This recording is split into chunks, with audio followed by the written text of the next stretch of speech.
आई, आपण गल्लीत राहायला नवीन आलोय आणि शेजाऱ्यांचं घर लयच मोठं दिसतंय आणि मला 100% असं वाटतंय की या घरातली लोक लयच सुखी राहतात असं वाटतंय।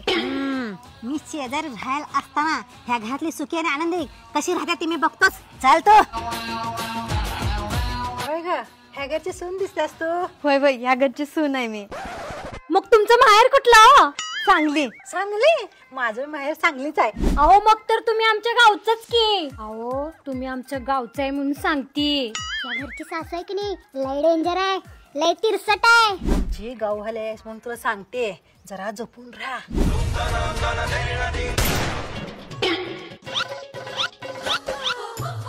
होय हो, ती गोरी गोरी पान आहे ती तुमची सूनच काय? होय होय, माझीच सून आहे ती। तुझं माहेर सांगलीच आहे ना व? होय, तुम्हाला कसं माहिती? हो तुम्हाला म्हणून सांगते। आम्ही जिथं आधी राहायला होतो का नाही सांगलीत तिथलीच आहे ती। वागायला तर अजिबात चांगली नाही।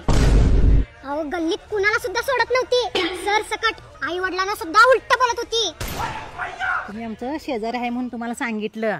अहो ते नव, ऊन लई पडले, जरा तुमच्या सुनेला पाणी आणायला लावा की। होय होय, बोलवते। ए सुनबाई, याने कोण आहेत? अरे ते नवीन शेजारी आले नाहीत का? तेच आहे त्यांनी। हो म्हणजे तुमचा नवरा घर जावई आहे काय? होय। हो मग लवकर घरला जावा। जावयाचे सासऱ्याची भांडणं लागल्यात। भांडायला एवढा उशीर लागतोय? नाहीतर काय अजून थोडा उशीर केला असता आमच्यात भांडणं लागली असती।